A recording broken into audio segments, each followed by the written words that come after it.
Viewers, இன்னைக்கு நம்மளுடைய வாகை தமிழா சேனல்ல பார்க்குறது என்ன அப்படின்னா தட்டைப்பயிர். இந்த தட்டைப்பயிரை எப்படி ஈவினிங் டைமில் குழந்தைங்களுக்கு ஸ்நாக்ஸாக கொடுக்கலாம் அப்படிங்கிறதையும், மேலும் இந்த தட்டைப்பயிர்னால் சாப்பிடுவதால் என்னென்ன நற்பலன்கள் இருக்குது அப்படிங்கிறதையும் இன்னைக்கு சேனலில் பார்க்கலாம். வீடியோக்குள்ளே போகிறதுக்கு முன்னாடி இதான் முதல் முறையாக நம்ம வாகை தமிழா சேனலில் பார்க்குறீங்கன்னா மறக்காமல் சேனலை சப்ஸ்கிரைப் பண்ணிக்க. சேனலுக்குள்ளார மருத்துவ குறிப்புகளும் இயற்கை தொடர்பான உணவு பழக்க வழக்கங்களையும் பதிவேற்ற செஞ்சிட்ருக்கோம். இப்போ இருக்கக்கூடிய வேகமான காலகட்டத்தில் உலகத்தில் நம்ம சாப்பிடக்கூடிய உணவு வகைகள் அனைத்துமே பார்த்திங்கன்னா உடலுக்கு கெடுதல் தரக்கூடியதாக தான் இருக்குது. அதாவது துரித வகை உணவுன்னு சொல்லக்கூடிய ஃபாஸ்ட் ஃபுட்டு தான் நம்ம குழந்தைகளுக்கு அதிகமாக கொடுத்துட்ருக்கோம். ஆனால் இந்த மாதிரி தட்டைப்பயிர் உடலுக்கு ரொம்ப ஆரோக்கியமானதும் எளிதில் ஜீரணமாகக்கூடியதும், மேலும் வந்து பார்த்திங்கன்னா புரத சத்து வந்து அதிகமாக இருக்கக்கூடியது இந்த தட்டைப்பயிரில் இருக்குது. இந்த மாதிரி உணவு வகைகள் நம்ம பழங்காலத்துல எல்லாம் நம்ம சாப்பிட்ருப்போம். அதாவது நாம் சின்ன வயசில் இருக்கும்போது வந்தோடனே நம்ம அப்பா அம்மா நமக்கு குடித்தது என்ன அப்படின்னா தட்டைப்பயிர், பச்சைப்பயிர், அதுக்கப்புறம் பார்த்திங்கன்னா முளைக்கட்டிய தானியங்கள், அதை தவிர்த்துட்டு வந்து பார்த்திங்கன்னா கிழங்கு வகைகள், இந்த மாதிரி தான் நம்மளுக்கு வந்து ஸ்நாக்ஸாக கொடுத்தாங்க. ஆனால் இப்போ இருக்கிற குழந்தைங்க சாப்பிட்றது என்ன அப்படின்னா மிச்சர் முறுக்கு கூட வந்து பார்த்திங்கன்னா நம்ம கொடுக்குறோமா அப்படின்னா சமைச்சு கொடுக்குறோமா அப்படின்னு கிடையாது. கடைகளில் வாங்கும்போது அதில் என்ன கலந்துருக்காங்க அப்படிங்கிறதும் தெரியறதில்ல. அதை தவிர்த்து வந்து பார்த்திங்கன்னா நிறைய ஃபாஸ்ட் ஃபுட் ஐட்டம்ஸ், இந்த மாதிரி நம்ம வந்து துரித வகை உணவுகளை வாங்கி கொடுக்கறதுனால உடல் பருமனும் அதிகமாகுது. அவங்களுக்கு ஹெல்த் இருக்கா அப்படின்னு பார்த்திங்கன்னா கண்டிப்பாக ஸ்ட்ரென்த்து சுத்தமாக இருக்காது.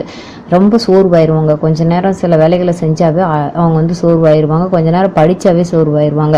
நம்ம நினைப்போம் நம்ம தாத்தா பாட்டிலாம் எப்படி வந்து இவ்வளோ தூரம் ஹெல்த்தியாக இப்போ அவங்களுடைய வேலைகளை அவங்களே செஞ்சுட்டு 90 வயது ஆனாலும் எப்படி அவங்களுடைய வேலைகளை செஞ்சுட்டு எந்த ஒரு நோய் இல்லாமல் இருக்காங்க அப்படின்னு யோசிச்சுட்டு இருப்போம். அதுக்கெல்லாம் முழுமையான காரணம் என்ன அப்படின்னா ஆரோக்கியமான உணவுகள் இருக்கக்கூடிய பயிர்களை வந்து நிறைய வந்து அவங்க சாப்பிட்ருக்காங்க. பயிர் வகைகளை நிறைய எடுத்துட்டாங்க. அந்த காலகட்டத்தில் வந்து இந்த மாதிரி இது ஸ்நாக்ஸ் வந்து கிடையாது. அப்படிங்கிறதுனால அவங்க எடுத்துக்கிட்ட உணவு முறைகள் வந்து அனைத்துமே உடம்புக்கு ஆரோக்கியமானது, எளிதில் செரிமான தன்மையை கொடுக்கக்கூடியதும், மேலும் வந்து பார்த்திங்கன்னா உடலில் நல்ல வலிமையை கொடுக்கக்கூடிய உணவுகளை அவங்க எடுத்துக்கிட்டதுனால இப்போவும் கண் பார்வையிலிருந்து உடல் உறுப்புகள் அனைத்துமே வந்து பார்த்திங்கன்னா நல்ல விதமாக செயல்பட்டு இருக்கிற அளவுக்கு இருக்கிற நிறைய பெரியவங்களாம் நம்ம பார்த்துருப்போம். அதுக்கு எல்லாத்துக்குமே காரணம் இந்த மாதிரி பயிர் வகைகள்னு சொல்லலாம். முக்கியமாக தட்டைப்பயிரில் வந்து பார்த்திங்க அப்படின்னா விட்டமின் ஏ சத்தும் நிறைந்து இருக்குது, புரதம் நிறைந்து இருக்குது. அதனால் இதை வந்து தாராளமாக குழந்தைங்களுக்கு வந்து சமைச்சு கொடுக்கலாம். இன்னொன்று முக்கியமானது என்ன அப்படின்னா சர்க்கரை நோயாளிகள் வந்து பார்த்திங்கன்னா என்ன சாப்பிட்றது அப்படின்னே தெரியாது. இதில் சர்க்கரை இருக்குது, அதில் சர்க்கரை இருக்குது, இதை சாப்பிடாதீங்க அப்படின்னு சொல்லிட்டு முக்கியமாக பல வகைகளே சாப்பிடாதீங்க அப்படின்னு சொல்லிட்டு சொல்லிடுறாங்க, டாக்டர்ஸ் வந்து சொல்லிடுறாங்க. ஆனால் வந்து பார்த்திங்கன்னா இதில் இந்த தட்டைப்பயிரில் உள்ளது வந்து கிளைசெமிக் இன்டெக்ஸ் அப்படிங்கிறது வந்து பார்த்திங்கன்னா ரொம்ப குறைவாக இருக்குது. இது சர்க்கரை நோயால் அவஸ்தைப்படுறவங்களுக்கு இந்த அதாவது கிளைசெமிக் இன்டெக்ஸ் அப்படிங்கிறது குறைவாக இருக்கிற உணவு வந்து ரொம்ப நல்லதுன்னு சொல்லலாம்.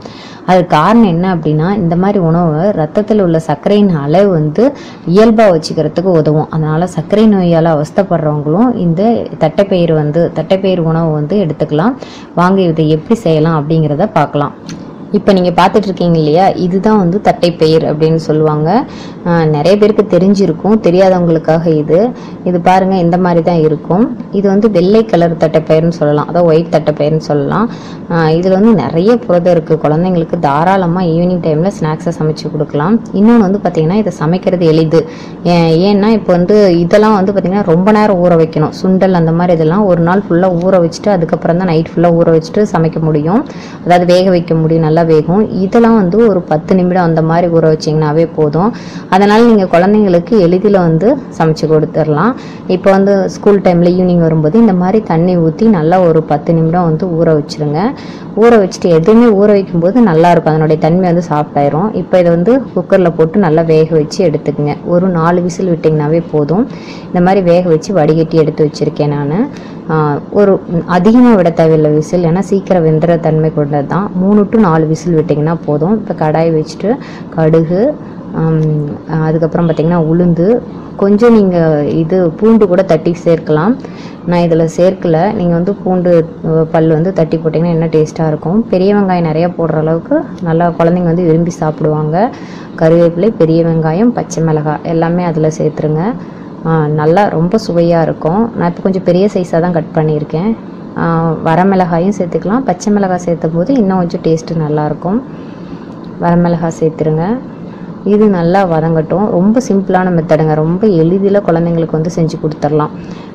இப்போ பாருங்கள் வெந்துருச்சு. இப்போ நம்ம ஏற்கனவே வேக வச்சுருக்கக்கூடிய அந்த தட்டைப்பயிர் சும்மா போட்டிங்கன்னா போதும், அவ்வளோதான். போட்டுட்டு இதுக்கு தேவையான அளவு மஞ்சள் பொடி, எப்போவுமே வந்து எல்லாத்துக்குமே மஞ்சள் பொடி சேருங்கன்னு நான் சொல்லியிருப்பேன்.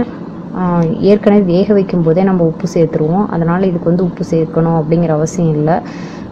கொஞ்சம் வந்து மசாலா இது வந்து கொஞ்சம் சேர்த்துக்கலாம். அதாவது உங்கள்கிட்ட இருக்கக்கூடிய இது மசாலா வீட்டில் அரைச்சி வச்சுருப்பீங்க இல்லையா, அந்த மசாலா பொடி கொஞ்சம் சேர்த்துட்டிங்கன்னா இன்னும் கொஞ்சம் டேஸ்டியாக இருக்கும். உப்பு பத்தலை அப்படிங்கிற பட்சத்தில் நீங்கள் போட்டுங்க. வேக வைக்கும் போதே உப்பு போட்டு சமைச்சிருங்க, வேக வச்சுருங்க. 3 விசில் விட்டால் போதும். அதே மாதிரி ஊற வைக்கிறது ஒரு 10 நிமிடம் ஊற வச்ச போதும். இப்போ இதுக்கு தேவையான அளவு தேங்காய் துருவல் கொஞ்சம் சேர்த்துருங்க. இப்போ பாருங்கள், குழந்தைங்க வந்து ஈவினிங் வந்தோடனே நல்லா சூடாக கொடுக்கலாம். கொடுக்குறத தாண்டி வந்து பார்த்திங்கன்னா இது ரொம்ப புரத சத்து நிறைந்தது. சுவையான தட்டைப்பயிறு வந்து தாளிச்சது வந்து ரெடி ஆயிடுச்சு. நிறைய புரத சத்து இருக்குது. மேலும் வந்து இந்த மாதிரி அதாவது சர்க்கரை நோயால் அவஸ்தைப்படுறவங்க இப்போ உங்கள் வீட்டில் இருந்தாங்க அப்படின்னா அவங்களுக்கு கொஞ்சம் தனியாக எடுத்துகிட்டு தேங்காய் துருவல் அதில் எல்லாமே கொஞ்சம் கம்மியாக சேர்த்துடலாம். குழந்தைங்க வந்து வந்தோடனே சூடாக அந்த மாதிரி கொடுத்தீங்கன்னா கண்டிப்பாக சாப்பிட்ருவாங்க. சில குழந்தைங்க எடுத்தோடனே என்ன பண்ணுவாங்கன்னா இதெல்லாம் சாப்பிட முடியாது அப்படின்னு சொல்லிட்டு நிறைய பிஸ்கட் ஐட்டம் சாப்பிட்டு வயிறு ஃபில் ஆயிரும், ஆனால் ஸ்ட்ரென்த் சுத்தமாக கிடைக்காது.